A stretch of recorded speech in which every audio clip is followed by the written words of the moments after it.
Don't make me come over there.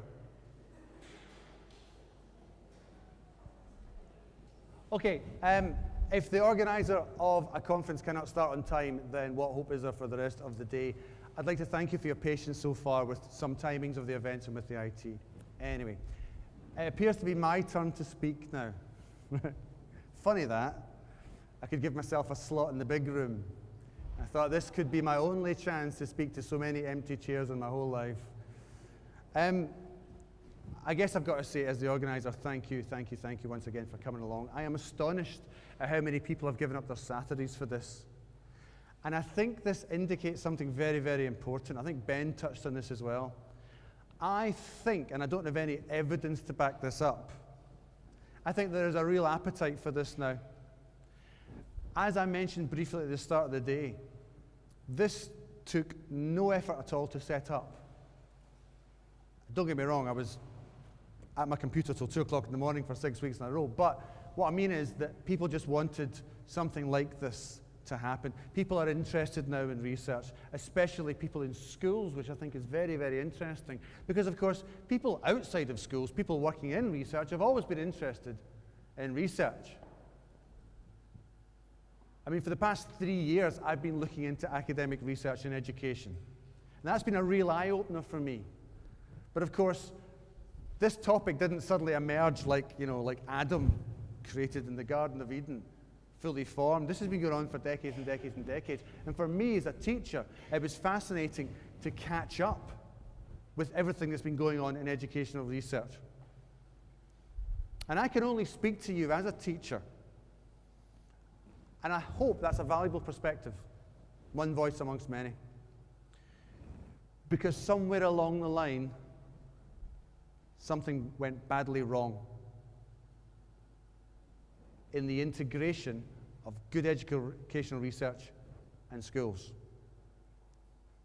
Something went wrong, something broke, something fractured, somebody's elbow popped out, and it just didn't work very well anymore. And I can only come at it from an experiential point of view. Now, some of you know the process I've been through, but I'll repeat it here for you, which is that I came into teaching about 11 years ago. Can I just say, do you mind if I ask? I mean, I'm going to do it anyway. Can you put your hand up if you're a teacher? Holy shit. Put your hand down, please. Can you put your hand up if you're not a teacher? Oh, that's not so bad. Okay, I feel better now. A few journalists spotted around the room there. Well, then I'm talking to my people. So let me sing you a swear down. You must never say things like that when you're dressed like Gary Barlow. I apologize. Tonight, Matthew, I am Gary Barlow. Where was I? Right. I'm always amazed by how many teachers have suffered the same kind of experience as me, which is 10 or 11 years ago, you come into education, and you find that what you're being told should work in a classroom doesn't work in a classroom. And when you go to the people who tell you that this should work, what's the first thing they say? They say, the evidence supports this. Now, what do you do as a teacher? You say, well, okay then. Because you'd have to be a completely arrogant wingnut in your first year, or someone from the fast track, which is what I was on when I started, to turn around to your mentors and say, well, that's rubbish. You must be wrong.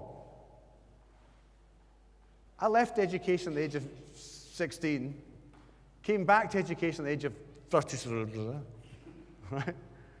And I assumed that in those 15 or 16 years that everything had been sorted and every question had been answered, and that what I was being told when I was being trained was true and worked.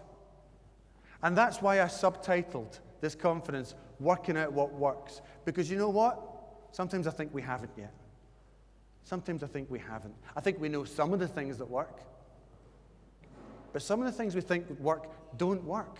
I mean, I write about this all the time. If any of you are virtuous enough to suffer my writing, you will know that I write a lot about what I consider to be educational research which is poor and has made its way into the classroom, or educational research which is good and has been impoverished in its transition into the classroom. Because when I first started writing about this kind of stuff, I was angry. I was very, very angry. I practically needed therapy. I was really angry with the level of some of the research that we were getting in schools. And I'm going to be honest, when I first started writing about this, I turned that anger outwards, as so many children often do. I displaced my anger, and I blamed the academic community, and I said, you guys are all rubbish. You lie to us. And I wrote a book, and I was quite firm in my first few chapters about the poverty of ideas that were coming to schools. Since then, and over the past 2 years since I wrote that, I've actually met a lot of people working in research, and I've mellowed slightly. I've calmed down. I have taken my chill pill. And I now realize that there's many, many reasons why bad research is in the classroom. Some of it is bad research. Let's be quite clear here. Some of it is just poor research. And I think often the nature of social scientific research is that it's often very difficult to corroborate. It often doesn't cohere very well with existing research. It often doesn't attempt to. It often doesn't try and build upon previous research. A lot of research in education I've seen, the bad stuff, there's great stuff. There's great stuff. But the bad stuff I've seen stands alone. It's like island research, and Ben mentioned this earlier on, that it's a real danger when, for instance, somebody decides to take one group of children and build a theory upon it, and then prove that theory using that group of children. I think you know where I'm coming from here. I think you can see the dangers that can expose you to in terms of simply affirming your own bias. Now, I do not need to preach. I'm preaching to the choir here. I'm pushing an open door right now. You guys know about science. You know about scientific methods. You probably know about the limitations of the scientific method itself and the fact that social science and natural sciences don't always share exactly the same characteristics. Nor should they. Nor can they. And as I say, I've kind of mellowed a lot more towards the social sciences. I understand now what they're attempting to do. But there's a lot of bad stuff out there. There's a lot of bad stuff. Another problem with a lot of the research gets into the classroom is that it gets misappropriated. That somebody can publish a very, very sober piece of research with very, very limited, modest conclusions. And then somebody else can come along and say, well, this paper clearly shows that water can be absorbed through the roof of your mouth because it's quicker to your brain, which makes perfect sense. It's just that one. It does make sense, doesn't it? And again, so I keep referring to Ben here, but the reason I do is because I owe him a debt. Like many people, I read Bad Science about 8 years ago, and it kind of opened my eyes a lot. And I started applying it into schools. That's all I did. And a lot of people are doing that these days, and I think that's wonderful. I think it's exactly what we should be doing. Exactly what we should be doing. How are we doing for time? So that's my introduction done. You're welcome. I mentioned the fast track earlier on. I came into teaching through something that was kind of like the predecessor of Teach First, only it wasn't a cult. You're welcome. I love Teach First. I love the uniforms. I love the factory where they all get made. No, I love Teach First. Actually, I'm quite a fan of Teach First. I've met so many good teachers on Teach First. Anyway, the point is this. I came into teaching through something called the fast track. Now, the fast track, it's like painting a target on you. The motto of the fast track, I'm being filmed, am I not? Right? I'm not kidding you. I'm not messing with you.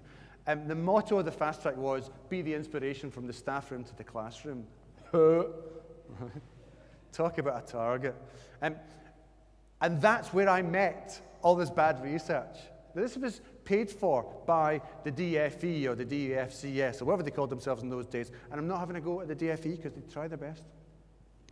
But on this very expensive training course, I was sent away to residential programs in the Welsh Valleys to learn about, well, what's a rogues gallery of bad science and education? What did I not learn? NLP, neuro-linguistic. Anyone familiar with neuro-linguistic programming? Of course you are. You're all blinking at the same rate as I am in order to modify my actions. And you know when I'm lying. God, NLP. You'll know, if you don't know NLP, well done. You're smarter than the rest of us because you haven't been sullied with this. It was invented, and I mean invented, by Bandler and Grinder back in the days of flower power. And it's awful, the science of persuasion. And the problem is with NLP, like many examples of bad science in education, is that linguistic programming has some basis in good, solid science. It's a clutch bag of ideas, and most of it's rubbish, but some of it's okay, and that's why it can sometimes stand when it should be falling. So that was one thing. You're in linguistic programming. What else? Of course, how could I forget your friend and mine, VAK. VAK. And yes, you have to do that when you do VAK. That's what I did with my classes when I started. Today we're going to do a visual task, so you're going to be looking at me. An audio task, which means you're going to be.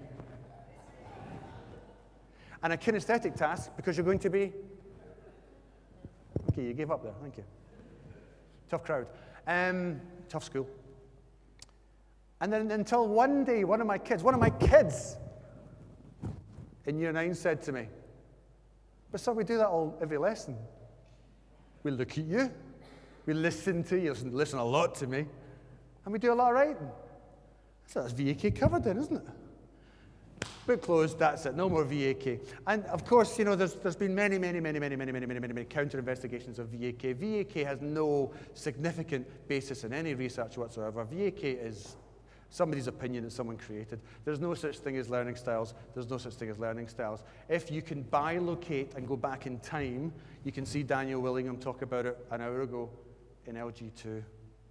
But Dan Willingham speaks about it much more clearly than I do. I interviewed him a couple of weeks ago, and it's going to be on the ResearchEd website within a week. Okay? Incidentally, as is 80% of all these sessions. So all those people on Twitter who are frantically trying to get into the sessions, worry not, and you can tweet that as well. I do love following this on Twitter. People have already mentioned my top button being undone and so on. What? And that's why we invented Twitter, to make me feel bad. So anyway, so I've talked a lot about the kind of things we get in the classroom all the time. Now, a lot of these dragons have been slain already. You'll actually be quite hard-pressed to find somebody who'll stand up for Brain Gym. Will anyone here stand up for Brain Gym? Good. Just checking. That's like asking anyone at an AA meeting, have you had a drink this week? Imagine someone going, yes, I came here to discredit you, Bennett. Right, so nobody, oh, hello. No. Fabulous, absolutely, yes. I completely agree. No. And the thing about Brain Gym is that it actually replicates many things which actually do work. Give them a break. Let them have a glass of water occasionally. Absolutely. Does it go through the roof of the mouth? No. No. Does rubbing your brain buttons make you smarter? Hours I've spent doing this. Hours. No. There are other brain buttons I won't go into. Don't rub them either. Right. So there's a lot of rubbish out there. And it's in schools. And I mentioned already the fact that some of it is just bad research. I mean, genuinely, scientists are just like us. So there are any scientists here, you may even agree, there are bad scientists. There are bad teachers. No. There are scientists with an agenda. There are scientists who are careless. There are teachers who are careless. I'm not taking a moral high ground here. I think we're all guilty, we're all sinners in our own way. And so when I say that somebody's done a bad piece of science, it doesn't mean I'm damning them for it. And then I also mentioned the fact that you often get people adopting this research. Why? Again, because it backs up their cognitive biases. And you see this on, for example, Twitter all of the time. Look at the people you follow. How many of them do you really, really disagree with? Apart from Piers Morgan, whom everyone disagrees with. Most of the people you will follow, for instance, on social networks, are people who agree with you. And it's no surprise there. Most of your friends are people who share your values. That's normally how we seek out people we want to hang out with. Not many of us like to sit on the internet and argue with people. Actually, I can think of a few people on Twitter who like doing that. Some of them are here today. And I love you all. But by and large, we reflect our own opinions to each other. And the number of times I get people, if I write something and the number of times people go, oh, I loved what you wrote. It's because they agree with what I wrote. Not because I wrote something particularly good. I'm not that vain. I don't write particularly well. Sorry, Tez. My apologies. The secret's out of the bag. And often we think something is a terrible piece of writing because we disagree with it. And it's very difficult. It's very difficult to latch on to people whom we disagree with and persist in listening to them. We shut them down, we shut them off. And why not? It's an easier way of living. It's an easier way of thinking. But I think, as teachers, we need to be open to having our paradigms turned upside down occasionally. We need to be open to having our poles reversed. We need to be open to going back to our very first formative teacher experiences back in training college and asking ourselves, do our theories hold up to the evidence?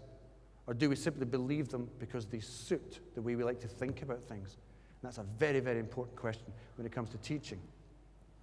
Why? Well, because teaching is a kingdom of values many, many times. And by that I mean, and this is something I believe quite strongly, I don't think education itself has an intrinsic aim. People have aims. And what people mean by an educated person means something different to different people. And what education means something different to different people. And that's fine. That's the nature of the human language. We have concepts that mean different things to different people. If someone says, I'm going to crush your ball, they could either be just about to stop your party from happening, or could be doing something much worse. That's the nature of language. It's ambiguous. Sorry, that was uncalled for. And educational research is full of these types of concepts. And that's fine. It's okay to have disagreements and conversations about what learning means, what an educated individual means. The danger is when we discuss these concepts and we forget that there are values behind them. And we don't have an open and ethical and honest discussion about the values that are behind them. So your definition of what an educated person looks like may differ from the person sitting next to you. If we had more time, I would invite you to share and discuss. I don't think we have time, though. Okay, that's good. We're doing well for time. Listen, I was thinking at the end we could have 10 minutes for questions if you have any. If not, I'll just busk. Okay, so I'm perfectly happy. I have some songs ready. It's my Research Ed song. I suppose it's opposite for me now to talk about what do we need to do. And it's actually quite fortunate that the room is largely populated with teachers, because I can pitch towards this. What do we do next as teachers? You know, I think there is a problem. I think there's a lot of bad science in classrooms. And actually, I've slightly cunningly called this session this year's Brain Gym, because I'd like to suggest that we are not out of the woods yet. That a lot of us here will quite openly and readily mock things like VAK or Brain Gym and so on. Or you might agree or disagree about flipped classrooms or whatever. You know, there's lots of different things which people disagree about. But the question I'd like to ask, and a question I think is vital for us as professionals, is what is this year's Brain Gym? What are we falling for right now? What are we getting smug about and proud about and quite priggish about and thinking, aren't we clever because we believe in X? You know, what if X equals Brain Gym? That's my point. Now, I'm actually not here to give you a big long list of things which I think are this year's current crop of Brain Gyms. I can give you some suggestions. I think neuroscience is providing many of them. And again, that's a pity, because neuroscience also provides an enormous amount to help us understand how people learn. But I think, unfortunately, once again, I think some of the rubbish is getting into classrooms. Why? Because people read headlines and think headlines is the research. I think part of the problem is journalism. And again, I'm not criticizing all journalists. I think there are some lazy journalists. I think there are some people out there who like a good headline. I think there are some people out there who like to say, plugging in this air freshener will make your children smarter. Because look at this brain research which proves it, which connects memories to smell. That's the kind of level of problem we deal with in classrooms. I was at a governor's meeting 2 or 3 years ago where one of the governors, now retired, so I can say this, genuinely wanted every classroom to install different scented air fresheners and do a trial to see if they could then plug those air fresheners in exam halls and replicate the learning that was going on. Now, at that time, I was writing a book about this stuff, and I went, pardon? I started to shake slightly. My eyes started to roll back. And I said, and incidentally, this is one of the easiest questions for us to ask as teachers. When somebody says the evidence, the research suggests, ask them which research. It's not hard. I guarantee you 99 times out of 100 they will go, well, I don't know, but it said so in the newspaper. What newspaper? Point me to it. Absolutely. Sometimes especially. Are there any Ofsted inspectors in the room? Excellent, right. Aren't they awful? No, not at all. So anyway, so ask people, where did this research come from? And that's all that I did. And all that I do, whenever I write about this stuff, when somebody makes a claim, I go, oh really, where's the research? Which is a valid question. What's your evidence for this? What's your justification for me completely changing the way I do things in my classroom? And if you're very lucky, they'll say, oh, it's this piece of research. That's good, thank you very much. And here's the problem. It behooves us as professionals to have a look at that research. To have a look at it. Now, some people have said to me, how dare you, a mere teacher, look at research? Well, I found it. Actually, a lot of it is a lot more intelligible than you might suspect. And often, the problems with some of it are a lot easier to discern than you might suspect. Believe me, I am no genius. And if I can spot some of these things, I know that everybody else in this room can. Let me be the lowest possible bar here. So I would invite you to actually look at research. Now, there's a problem with this. And this is the elephant in the classroom. I'm going to come over here now, because I don't think you guys have been feeling enough love.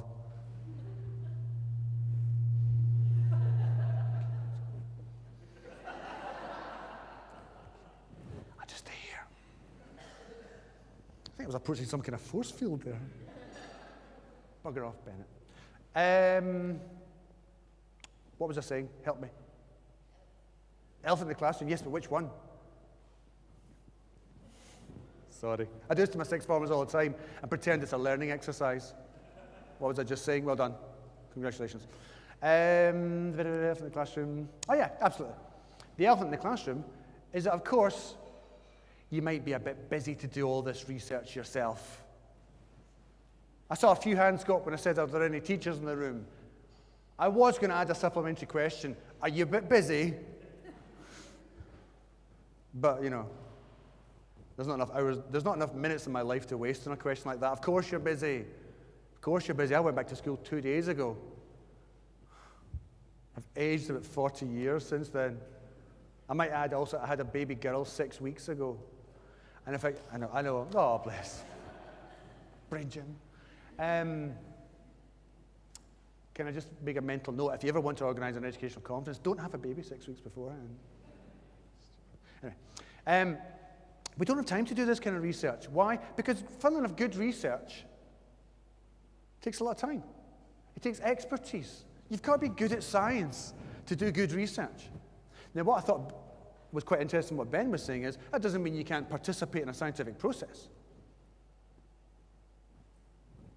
And one of the benefits of a day like today is that you can, if you so choose, meet up with representatives of 24 fantastic bodies in education who are already doing research that you can get involved with in a meaningful way, where your experiences can be curated and processed to some extent. And that's got to be a lot better than doing an experiment yourself on 12 kids when you've never been trained to be a research scientist. It's got to be. I would actually recommend you don't do that. I remember I was writing a chapter on thinking hats. Right? I love thinking hats. Right? I've nothing against thinking hats. I've nothing against teachers saying, there's a red hat, get creative. There's a green hat, tell me why you love me, and all that kind of stuff. But what I do object to is somebody saying this has been proven that it works on all children. That's all I object to. I have no problem at all with people using thinking hats. Spend your department money on coloured hats. By all means, you must be rich. But I object to people saying this works universally. I object to people saying this works universally on this type of children categorically. I object to that. But you can be part of research which is bigger than you, and I think that's a great thing. And Daniel Willingham, another one of the points he raised last week, which I thought was bang on, was he said that of all the professions that exist, teachers are probably the only profession, if profession we be, he says, sounding like a Cornish pirate, if profession we be, we're the only profession which is expected to scrutinize and analyze our own research and then implement it. As Ben said, doctors have got halfway houses. Doctors have got bodies which are critical friends of both research and the profession. Teachers don't have that. They do a little bit, and it's emerging through things like the Education Endowment Fund and so on, and all these different bodies, Teacher Development Trust and so on, all these different bodies which are looking to reach out to different teachers and try and draw them in. And I think that's very powerful, and I think that's a very useful thing to do.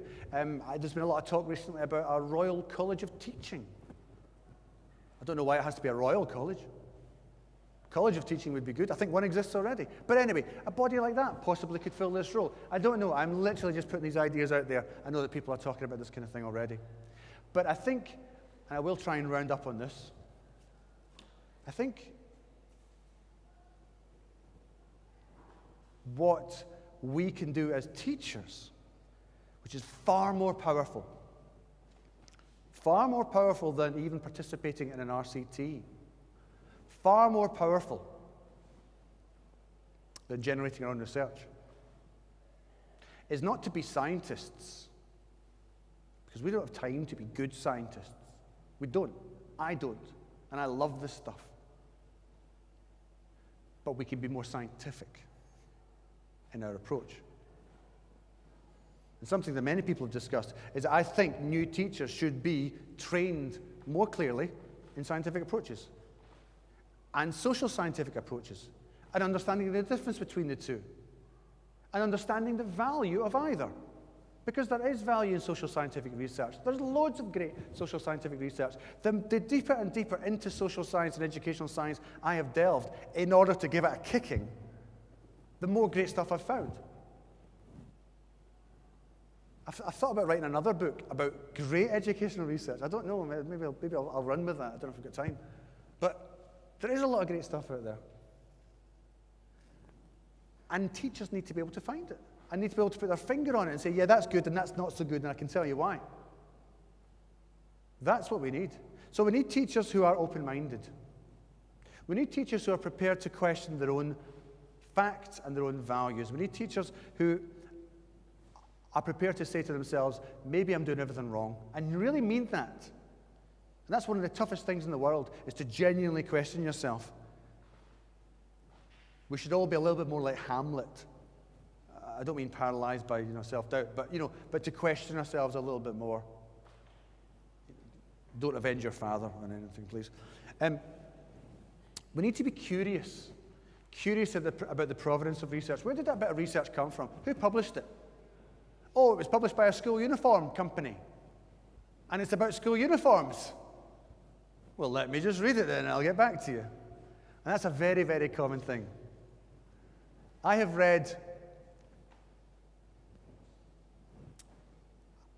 written a lot about the digitalization of the classroom. And at times I have sounded like a 12th century peasant.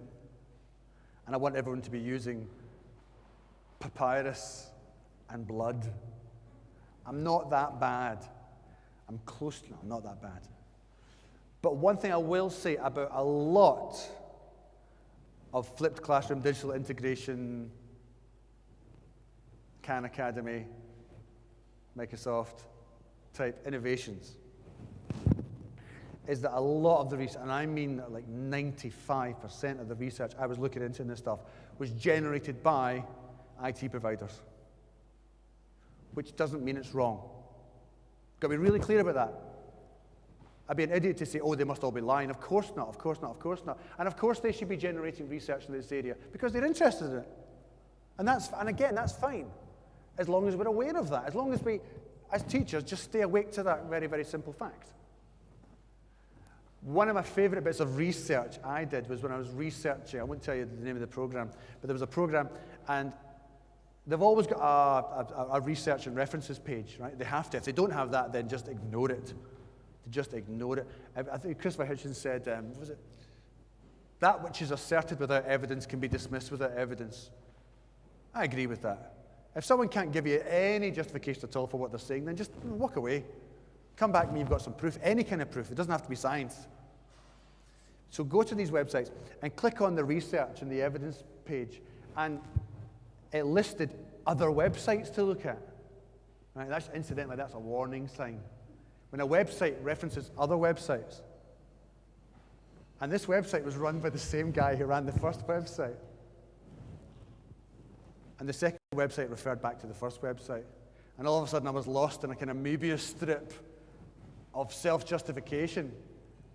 You know, I felt like I could pull myself up by my own hair. And that happens a lot in kind of digital research. There's some good stuff out there, but I'm just saying it's swamped by the stuff of dubious providence. When I was a little boy, I came across the word Belvedere. Have you come across the word Belvedere? Does anyone know what it means? That's an example. You're really good today. Thank you. Can you do my next session? So I went to a dictionary and I looked up the word Belvedere. And it said, noun means a gazebo. Now, I was 10 years old. What the hell's a gazebo? Come from Glasgow. What's a gazebo? Nobody has a gazebo in Glasgow. So what did I do? I went to the dictionary and looked up gazebo. Can you guess what it said? See Belvedere, thank you very much. And that's what a lot of educational research is like, okay? Self-referential, self-supporting, people agreeing with each other who possibly shouldn't be. And the last thing, and I will end on this, is I think that we need to be conscious of our own biases. We need to be conscious of our own biases. I used to love group work. I do not any longer love group work. I think it's useful in its place. But when I started teaching, I was all for group work. I thought the group work was the only way that children learned. I thought that children could only really effectively learn by discovering together in groups. So I was a convert to that concept. And I have to say that over the years as a teacher, I've explored the evidence base for do children only learn in groups or do they best learn in groups. And I'm going to be honest, and this is just a personal thing, so please don't be offended, I'm not convinced. I'm not convinced. I think actually, for certainly the type of stuff I'm teaching them, I think individual work, a little bit of paired discussion, and then back to me again, I find that gets them a lot further, a lot faster. And if you know what you're talking about, you can make it as engaging as you want. So I was a convert to group work, and then I converted away from it, and it was actually quite painful. I used to be quite religious as a child. I was religious like a child is. And then I became an atheist when I was a teenager. And I remember feeling the wrench of that. I remember feeling like, I wish I wasn't an atheist. You know, I wish I had something to believe in again. And now I teach religious studies. I don't know how that happened. Right? I think it was from the nightclubs. But, an obvious transition. But that wrench was very, very useful to me. And it seems odd me talking about emotional transitions when we're talking about science and so on. But we are not spectators in our own understanding of science. We are participants in our own understanding, and we affect and influence the things that we believe in and understand and have an affinity for and think is wise.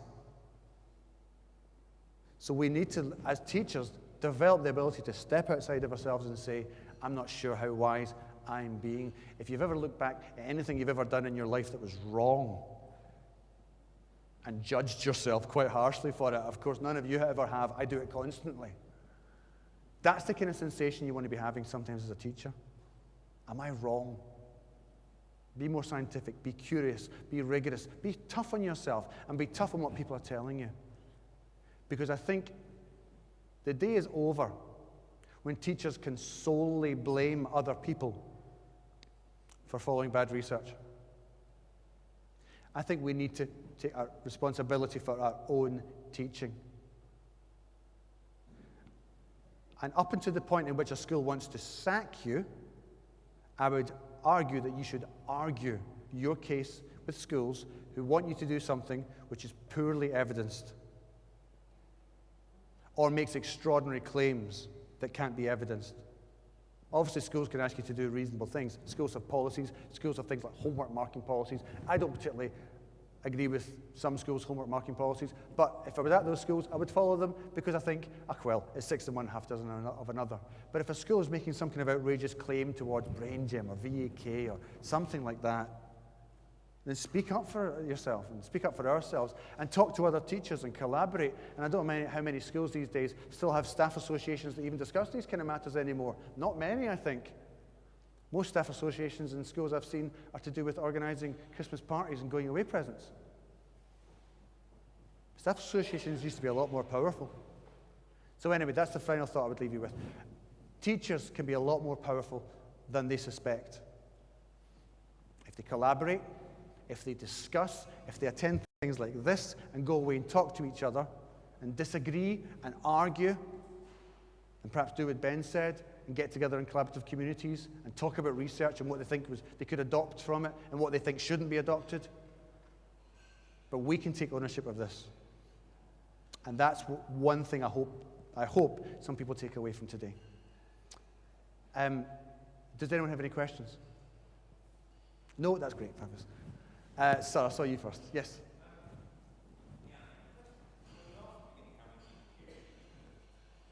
Yes.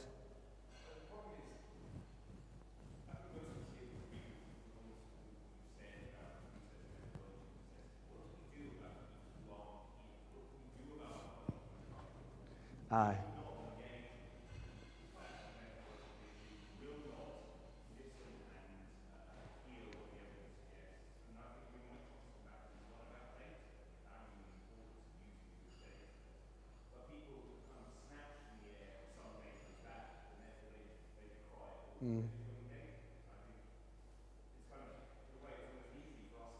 Yeah, yeah. Yeah, thank you. Just for those who didn't hear, yeah. What's that? I was just about to. No, not at all. What the gentleman said there was, it's all very well good us discussing this and probably, largely agreeing with most of this, but what do we do with the people who don't agree with this kind of thing, people who don't accept any kind of research or evidence?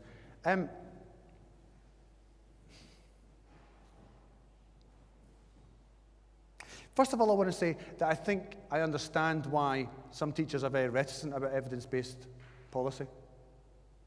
Because you know what? Despite everything I've said so far, I don't think even half of matters within schools or education can be settled by research. I think a lot of it is intuitive. I think a lot of it is craft. And I want to be really clear about this because I know we're talking about evidence here and the importance of it. But it's just as important. I could quite easily organize a craft conference where we could make things. But I am a better teacher now than I was 10 years ago because I understand now the subtleties of the invisible interactions and sometimes when you don't say something and so on. And I think that's very hard to codify.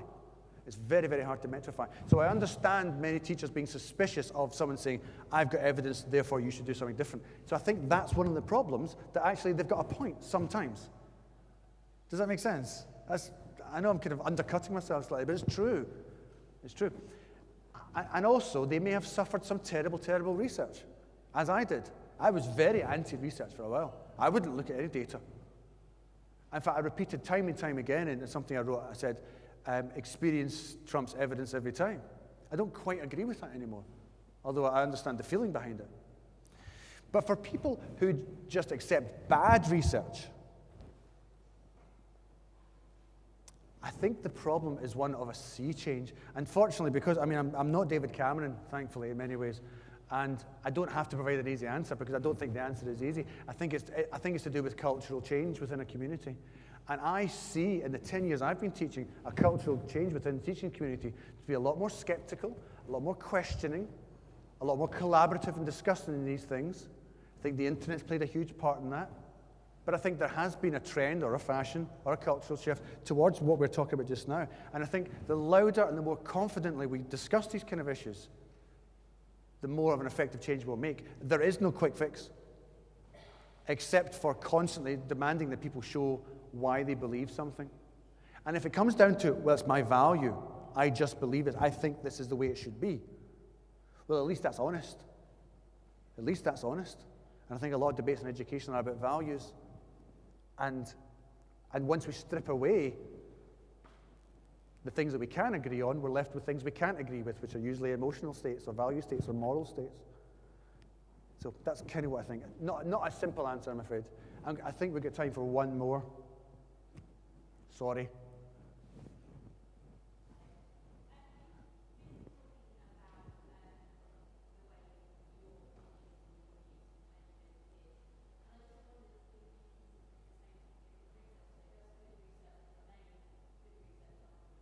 Not at all, not at all. The great thing about good science, particularly in the natural sciences, it has to be said, is that science doesn't prove anything. I think we mostly know that.